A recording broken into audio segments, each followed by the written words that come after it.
Well, it's really true. We're doing some island hopping today, and we're doing it in Indiana. Now, Mark Linton, that sounds a little strange, doesn't it? Island hopping in Indiana, but it's absolutely the case here today in Walkerton. It is. We are in beautiful Walkerton out in farmland, and a very unique and special property. And what we've created here is the Murray Botanical Gardens.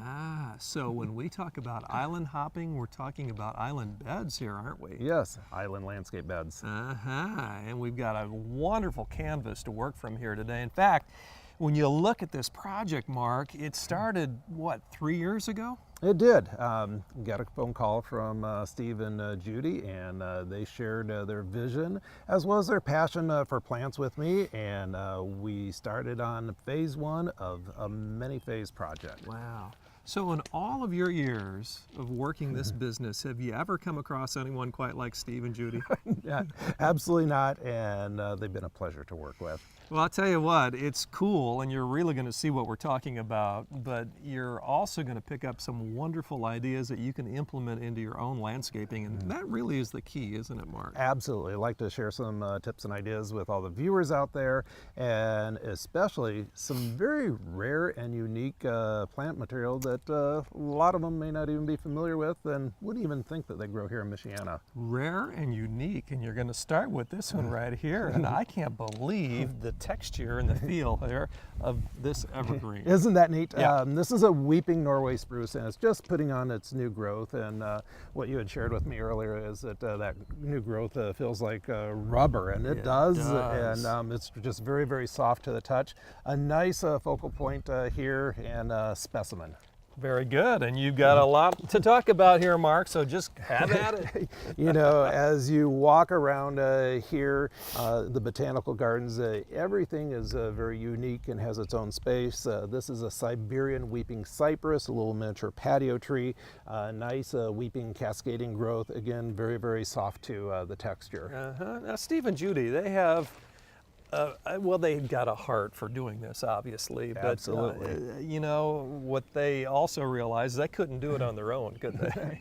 You know what, they had a good start, and they're very passionate about plants, as I am, and they have been heavily involved in plant selection. And as Steve has traveled around the country, he has sent me emails from all over the place, along with pictures of different things that he's appreciated. Really? And you know, some of the things are not hardy to our zone here, but actually a large majority of those plants were, and we're able to honor those wishes. Very good. What do you got going here, Mark? This is a very rare and unusual tree here. This is called a paperbark maple, and it's similar to our Japanese maple trees. It's a dwarf maple. The unique thing about this, and very unusual, is the exfoliating bark. I love the burgundy color that you see there. And it's a maple tree that's not a shade tree, it's an ornamental tree. And then we've got little miniature dwarf conifers down around the base of it. Those are little dwarf hinoki cypress, and of course they do a nice job of framing the maple. You like those dwarf hinoki cypresses, don't you? Yes, and especially because they repel mosquitoes. Yeah, that's a great point. This is a beautiful looking bed here. Well, thank you. We've got multiple focal points in here. Another rare and unusual maple here. This one gets to be a little larger. This is called an Eskimo sunset maple. Beautiful variegated leaves. I love the underside of the leaves. You see the burgundy colors there. Nice focal point. We've got a splash of gold here with our golden variegated Weigela, and then an Alaskan weeping cedar on top of the berm here. Very dramatic because of the weeping branch structure. Yeah, that's a great placement right there, isn't it? Right in the center of everything. What else? Well, this is a Hindu pan Scotch pine. It's an outdoor bonsai, and again, I like this because of the branch structure. Also gives us some interest in the fall and the winter time when our deciduous leafy type of things are not leafed out. And again, we're looking for kind of unique branch structure and unique bark, and I love the bark that you see kind of peeling off here and seeing the different shades of color. Mark, you're always teaching us about ongoing interest, seasonal interest, and you've got color going on here that kind of keeps with that theme, right? Thanks for noticing. And this here is one of our purple weeping beech, very dramatic weeping branch structure here, just starting to leaf out. The neat thing about beech trees is that they have this beautiful kind of shiny glossy leaf that almost looks like there's a leaf shine or a leaf polish on that. And then, of course, like all beech trees, has kind of a silvery type of bark, but this makes a nice focal point here for the island bed. Yeah, island beds here in Walkerton. Who would have thunk it, Mark? This is a lot of fun. Tell us about this. Well, this is a miniature tree hydrangea, and it's going to come into its glory during the summertime. It's going to have huge flowers, and those flowers are going to perform beautifully all summer long and continue into the fall up until frost. Starts out with kind of creamy ivory white color and then morphs into more of a pinkish and burgundy tones as the temperatures drop in the fall. Very good. What else?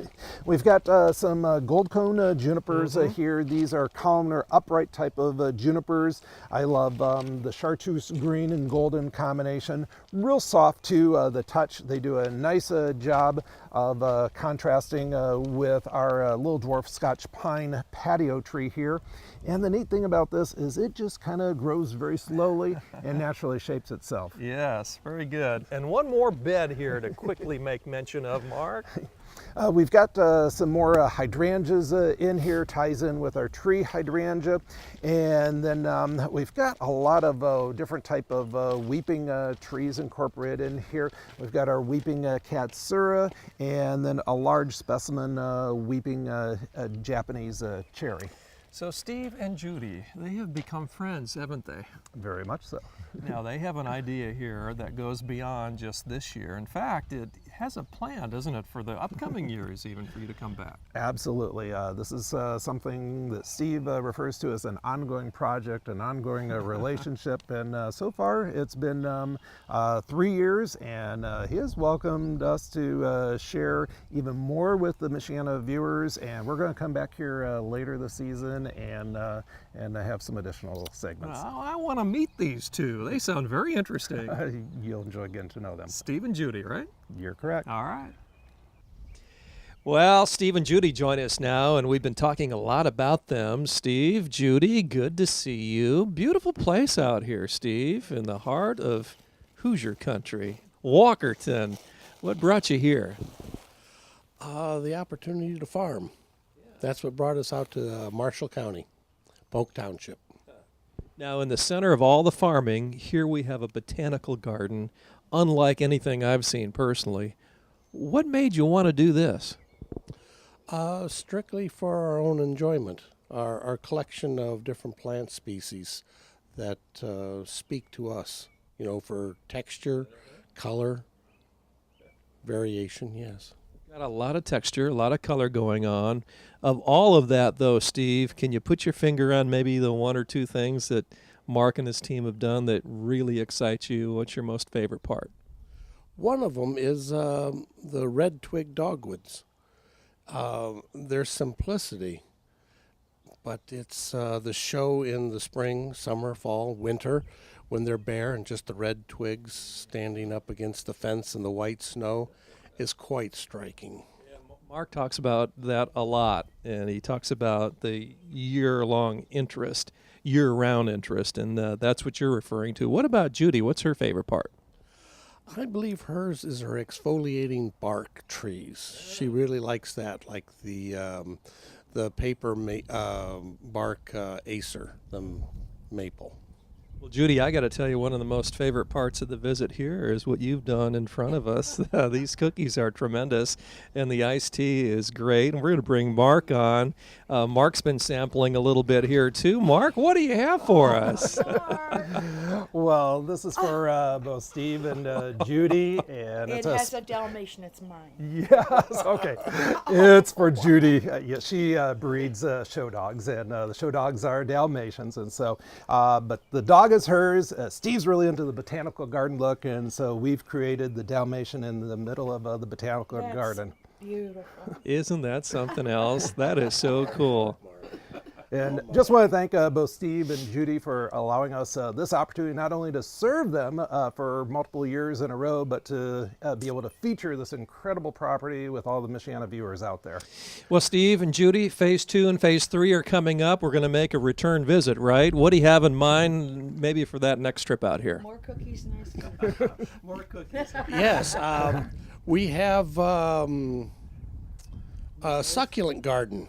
So with cactus and such, and yes, in northern Indiana we have succulents that are year-round, and that should be very cool. I love it. I absolutely love it, and we look forward to visiting again with you. Judy, thank you so much, and great job on the cookies and the iced tea. Thank you so much. Mark, thank you, and Steve, great meeting you. Got much more coming up on the program. Stay with us. We'll be back in just a moment.